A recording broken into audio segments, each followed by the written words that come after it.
The first thing I want to do coming up here, I want to ask you guys, you're not going to understand the question. All these lovely faces who went on the trip, y'all going to understand the question, but no one else. I want to ask you, can you see it? Well, I'm not going to answer that right now. That's what the message is about. But can you see it? Throughout this message and throughout everyone who speaks, that's the question we're trying to get you to understand and to answer. Can you see it? Also, every time I say it from now on, the guy at the place did this, so I think it's really cool. When I ask you, they got it. Can you see it? You're going to ask me, see what? So let's practice. Can you see it? See what? One more time. Can you see it? See what? I like this. It's nice. It's like when in, I'm sorry, I had to make this reference. In Lion King, when the hyenas, I forgot what was happening. They were trying to chase Simba. And then they said, or something like that. And they were like, Mufasa. And they're like, ooh. And say it again, Mufasa. Ooh. I love it. That's the vibe I want to get from this message. When I say, can you see it? See what? I want to get that jiggle like, Mufasa. That was so random. All right. Let's actually get into it. So this morning, all of us, we're going to talk about labels. Big bold letters, L-A-B-E-L-S. Yeah, labels. And first, I want to talk to you about the world's labels that the world has for us, that they place on us, whether we even are aware of it, but most of us are aware of it. So here are some labels. It's going to get deep. First of all, a lot of people call me weird. That's cool. I like being weird. But I didn't always like being weird. Oh, so yeah. So you might be going through your life, and people will you might hear them talking about you, or you just get that vibe off of them, and you're like, dang, I'm weird. I'm different. Some of you might get really into it, and I'm unloved. I'm unwanted. Definitely in high school, middle school, these things be going through people's head. I'm stupid. I'm depressed. I'm an unauthentic person. Disappointing. Ooh. Worthless or not worth it. And worthless can be I'm not worth anything, or not worth it. You can fill in the blank, not worth, fill in the blank. And someone might say that's you. Or it happens and you not worth blank. High school, I don't know if you do this at work. I'm not popular. I don't know if that means anything to you guys. I'm not cool. And then personally, I'm not happy. I'm too fat. I'm too skinny. I'm too poor. I'm too needy. I'm mean. I'm ugly. I'm depressed. I'm ungrateful. I'm too selfish. I'm too complicated, or even I'm too happy. That can be something. I'm too happy. That's what the world has to say about you. And you might be aware of it, or you just might hear people whispering behind your back. But I'm here to tell you it's not true. I'm going to show you why. This is what God has to say about you. In Colossians, or one of the things God has to say about you, Colossians 1:15, it says, the Son is the image of the invisible God, the firstborn over all creation. For in him all things were created, things in heaven and on earth, visible and invisible, whether thrones or powers or rulers or authorities, all things have been created through him and for him. For he is before all things, and in him all things hold together. So that was a lot.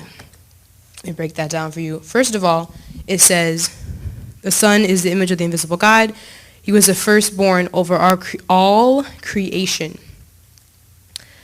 So, first of all, I would like you to pay attention to that word, creation. And he was the firstborn. So Jesus himself had to be created. That's important. He was created by God. And then the word creation, think about that. For in him all things were created. So through Jesus, in Jesus, all things were created. Can you see it? Yeah, I can't see it. It's okay. Things in heaven and earth, it's describing all the things that were created through him. All things have been created through him and for him.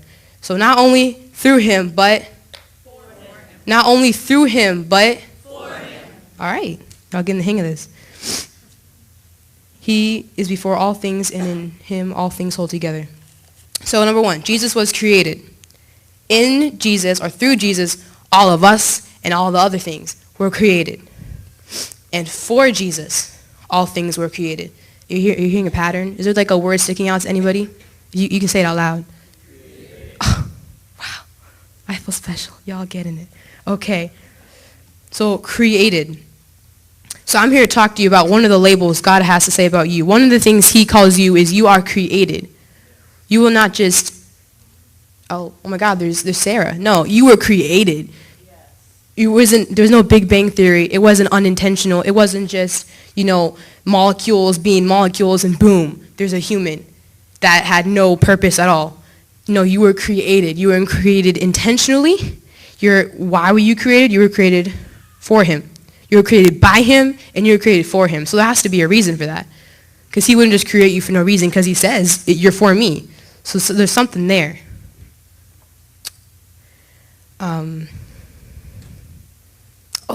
Psychology.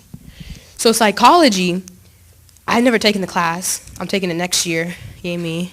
And I've heard the guy who spoke about this in Passion Camp said that two of the most, the most wanted answered. What? You can say it in the mic. I don't speak that language. It's philosophy, and the two questions that we all have to come and face in our lives. So it's not psychology? Well, dang. It's philosophy, guys. I knew it was the word with the fish. So psychology, the two most wanted answers, or we try to answer this question in our lives, is who am I and why am I here? And both of those questions are going to be answered today. Before you walk out, you're going to understand. So who am I? Who am I? I am, insert name here. And why am I here? You get that reference. And why am I here? Those are the two questions that every living thing wants to have answered. And they're searching for this in their life, whether you see it or not. And why am I here? Okay, so who am I? I am a creation of God. Oh, that's like, what am I? But you get the concept. And why am I here? I am here because God wanted me here, because he created me. If he didn't want me here, why would he set me on this earth? Exactly. Anyone got an answer? No? Well, that's because he wants me here. And so that's who I am. That's why I'm here. Now, if you understand this, that you are created for God and you're created in God, it'll help you through a lot. Because you're not going to have to search in the world to answer these questions for yourself, because they're already answered for you. Because people will be like, why am I here? Who am I? And they'll be looking at this on Google. Google does not have all the answers. The answer to the universe is not 4. Okay? Come on, somebody. It's not 4. That doesn't make any sense. And so we need to understand this so that we don't have to go through the struggles that come with trying to figure it out on our own, because it was already laid out for us. Now I want to explain something to you. I want to give you a little story of what can happen when you do not understand this. It's a sad story. Prepare yourself. Get the tissues. There's this dude who was at Passion Camp. His name is Alex. Oh, for real? Alec. His name is Alec. Sorry, fangirls. Gosh. His name was Alec. And I didn't know anything about Alec. I knew some of these girls thought he was cute. I didn't really know him, And all I knew was his name was Alec. He was from Louisiana. He's at Passion Camp. And he has a tattoo of his mom's name on his bicep. That's all I really know about him. Never really talked to him. But then I think it was the last night of Passion Camp. I walk up. Hi, Sierra. And he's talking to Sierra. And I'm like, what the heck? I don't know this guy. Why is he talking to the youth girl? And I walk up, trying to see what's happening. And I'm a mom's daughter, I'm sorry. And they're just having this conversation. And really, it's just him talking. He's leaning and he's just talking. I'm like, this is sketch. So I walk up, and this dude looks like he's about to cry. I'm like, oh, ooh, okay. So he's there teary-eyed, and he's one thing you need to understand is he didn't look, or sound necessarily like someone you'd be like, that kid goes to church. Like if you just heard him speaking about Chick-fil-A, you wouldn't get anything out of it because he sounds so ghetto. Like I don't know if that's the right word, but when I think of Louisiana, I think of like Alabama and I think of like country people, but that's not what he sounded like. He sounded like he's like from the hood of Miami. So like you understand, my mind is just complicated. So I walk up and this dude is full blown talking about God and talking about Passion Camp. And I'm like, this guy is on fire for God. That's awesome, because I wouldn't have thought of that. But I'm still a little confused, like I don't understand why you're talking to Sierra. So I'm over there and I just stand there as they're talking. And he starts talking about, close to tears, how heartbroken he is in Passion Camp. And I'm like, that doesn't make any sense. Like, why are you heartbroken? You're here for Jesus. I saw you jumping in the worship. I don't understand. And so he's explaining how he's been here before. And when he was here, there were these two kids. I don't know anything about them. All I know is that they were his roommates. So they got pretty tight. And it's been a year. And he explained that on the first night of Passion Camp, this is the last night when we're talking, on the first night, he was heartbroken because those two kids that he was roommate with, since then, at some point, were both shot and killed. And the heartbroken thing, well, that's heartbroken, but the really heartbroken thing, they're not in heaven. And he would, it was one of those things that you kind of know they didn't go. And you want to know why? Because they didn't grasp it. They didn't understand that they were created. They didn't understand what God has. They were caught up in the world's labels. They were caught up in their old life. And when they came to Passion Camp, they heard all the great things. You're saved. You have a different spirit, but they didn't get it inside them. They didn't see it.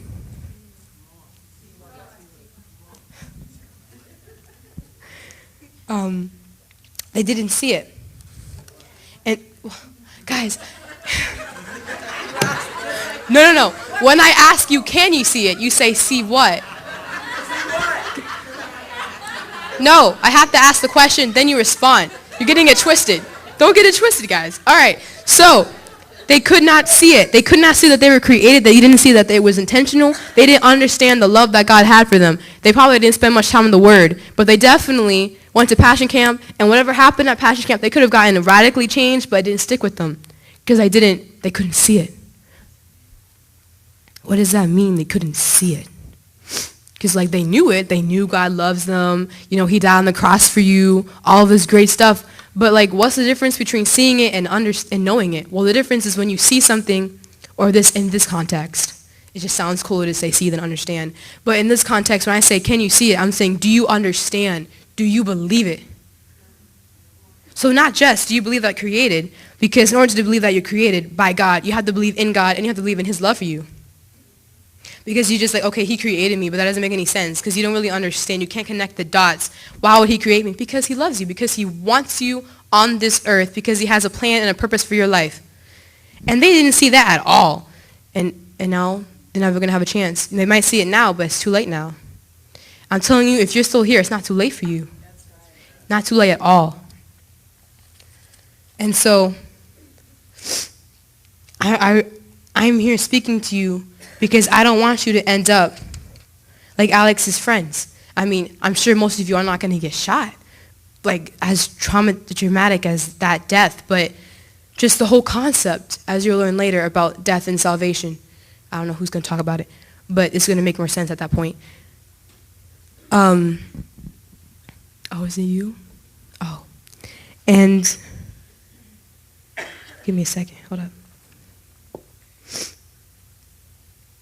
I want you to see it so that when you walk out of here, you walk out of here understanding what God has to say about you, his labels for your life. So you might not see it completely right now, but I want this to stick with you. You're created. You're created intentionally by a God who loves you and can save you from whatever you're going through right now. And it's never too late until it's too late. So don't let it be too late. Oh my God, that was good. It was never too late until it's too late. So don't let it be too late, because you have complete control of that for the most part.